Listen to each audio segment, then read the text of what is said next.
to the latest episode of Mob Talk Sit Down. I'm Dave Schratwieser. And I'm George Anastasia. George, Joey Merlino gets a couple of visitors in federal prison, and the Pagans looking to make a big comeback here in Philadelphia. We have exclusive pictures. Right, and speaking of comebacks, Anthony Staino is back in town, almost home. All right, George, let's start with mob boss Joey Merlino doing 2 years at Conan in Florida. Got a visit from a couple of South Philly fellas. Couple of visits from what we hear. Yeah. Any significance there? Well, one is, I think Joey likes company, so guys go down to see how he's doing. The other thing is, it's a search for information.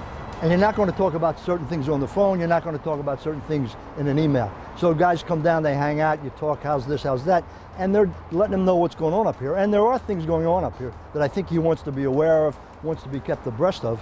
And that's probably part of what that visit was about. The other part is just social. Okay, and then you have in the federal prisons, my understanding is you can go in the morning, you can stay almost all day to like 3 o'clock in the afternoon. So you can talk about a lot. And if he hasn't had a visit from the guys in a while, good time to catch up. Yeah, absolutely. And you catch up on a lot of different things. What's going on downtown, who's doing what with whom, and also what's going on with the investigations. I think that's always something on everybody's mind, and they want to know what's happening. And there have been a few minor developments here that make people start to wonder, where are things going? All right, my sources tell me they actually went in twice in about a week's time period. You go in the first time, chat a little bit, maybe you get a little reaction, go back out, come back in. Hey, and you get a trip to Florida out of it. Yes. I mean, the time you're not in, That's in pretty lockup nice. with I'll Joey, take you're in Florida, so it's a good trip. Yeah, absolutely. Okay, George, so while the guys are visiting Joey in prison, the Pagans Motorcycle Club has a big get-together here in Philadelphia, in Northeast Philadelphia, up on Mulberry Street. 300 to 400 members of the Pagans from up and down the East Coast come to Philadelphia for the day. It was quite a turnout. Yeah, I mean, traditionally, I think they always gather around Memorial Day. That's tradition with the organization. What we're hearing is, it's kind of like organized crime. It is organized crime, obviously, but the Pagans are trying to regroup. And Conan, who's the president of the organization now, a guy out of Long Island, is apparently old school.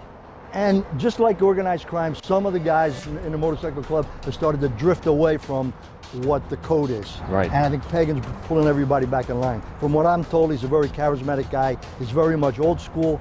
And this is a group that can fill a vacuum that exists given the hit that the mafia has taken. And you know, they fill a void in some of the drug underworld and that kind of stuff. So I think this was, one, a traditional kind of Memorial Day get-together, and two, it's, all right, let's everybody get in line, let's everybody get on the same page. All right, Keith Richter is the guy we're talking about. He's from the Long Island chapter of the Pagans. He's now the national president, trying to regroup. He was at the meeting, some pictures of him we're going to show you, those kind of things. My understanding, just like he has up in North Jersey and Rhode Island, wants to expand.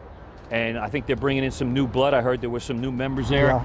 From what I'm hearing about the Philadelphia Pagans Motorcycle Club, there's about 20-something members in there now, some new guys, some of the old heads, that kind of thing, and also our old friend Steve Virginia, known as the Gorilla. Right, I mean, everything old was new again. What we're hearing is that Steve is back on top in Philadelphia. He's running the organization. And again, like Conan, he's old school. He believes in the code. And I think that's what this is all about. Get the organization back together, start making some money, and let's get organized. All right, he's got some tread on the tires though, Gorilla. He's been shot, he's been in prison, he's out of prison. A lot of mileage right there. Yeah, I mean, he had some health problems as well, but my understanding is he's come out of all of that. And you know, he's a guy who used to be a police officer. Yeah. I mean, he's had a foot in both camps, so to speak, and he knows how the game is played. And more importantly, I think from Conan's perspective, Gorilla understands what it means to be a pagan. And you know, accepted or not accepted, these guys are outlaws. They believe in this code. It's kind of a misogynistic organization. Yeah. It's always been involved in drugs. There's a lot of violence. They take pride in that we're one percenters, meaning we're outlaws. But to be a leader in that organization, you've got to buy into or believe all of that. And that's a guy Keith Richter would want to go to, a guy he can trust, a guy he knows is going to run things the way he wants them run. Yeah, I think they speak the same language, they come from the same place. All right, so let's talk about this little get-together, by the way. It's 300 to 400 members of the Pagans. They got colors on. The rockers on the bottom now say East Coast. Right. And there's a Mr. Softy truck there. Guys are getting ice cream, that kind of stuff. Very peaceful get-together. My police sources tell me that they actually met with the police before they had this to make nice. We're not going to cause any problems. We'll block off the street. We don't want cars driving through. We don't want getting a problem with the public, that kind of thing. Seemed very quiet. Showed up at 2:30. They were all gone by like 8:30, 9 o'clock. You know, it's like what Ronnie Previty used to say. Sometimes a party is just a party. I mean, this was a get-together, a social get-together. Was business discussed? I'm sure. Yeah. Were details about what's going on, who's doing what, with whom and where, probably part of the conversation. But by and large, it was a social gathering, and they conducted themselves the way they normally do. And interestingly, in the past, they've gone to South Jersey, they've gone up upstate in the Poconos, that kind of thing, campground, stuff like that. I'm told Richter wanted it in an urban setting here in Philadelphia, on a street like that, kind of to make a statement that we're big, we're powerful, and we're strong. And by the way, no other motorcycle clubs that I'm aware of showed up to cause any kind of problem. Yeah, I think, you know, there's always support groups, support clubs that ride with these guys. I don't know if any of those guys were there. But yeah, I think this is what this is about. This is Conan establishing himself. He's in charge. Here's the way we're going to do things, back to the old way. And the guerrilla kind of falls right in line with that. He's my guy here in Philadelphia. Part of the meeting in Philadelphia might have been to make that statement as well. Yeah. He's here, we're here, he's my guy. Coming out party. Right, exactly. George, the Pagans make a return to Philadelphia, and so does Anthony Staino. Right, almost home. You know, finishing up his time in federal prison in a halfway house. Anthony was a close associate and the #1 guy for Joe Legambi. Joe Legambi is semi-retired now, and everything that we're hearing from Anthony is he doesn't want to go back into that life. He was a businessman more than a gangster, and I think if he can find a way to make money legitimately, he will. I don't think he has much standing with a lot of these guys. He's got standing in that he was convicted, he went away, he was a stand-up guy in that sense. But I think in terms of guys who associate with him, it was Legambi was his connection, and Legambi is semi-retired. I don't know that Anthony Staino plays a role in going forward, on top of which I don't know that he wants to play a role going forward. Yeah, my understanding is he was a model prisoner.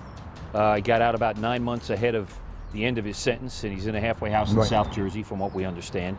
His case being controlled here in Philadelphia. Well, that's close to his home. Yeah, right. He lives down in South Jersey, so keeps him in the area like that. Been very loyal, from what we can tell. Kept his mouth shut, those kind of things. But you know, you talk to the guys about him, and they're like, "Oh, you mean the bartender?" Yeah. Which tells me they don't give him much significance. Yeah, I mean, I don't think he had a lot of standing with the younger guys. He had standing with Legambi, and as I said, Legambi is semi-retired.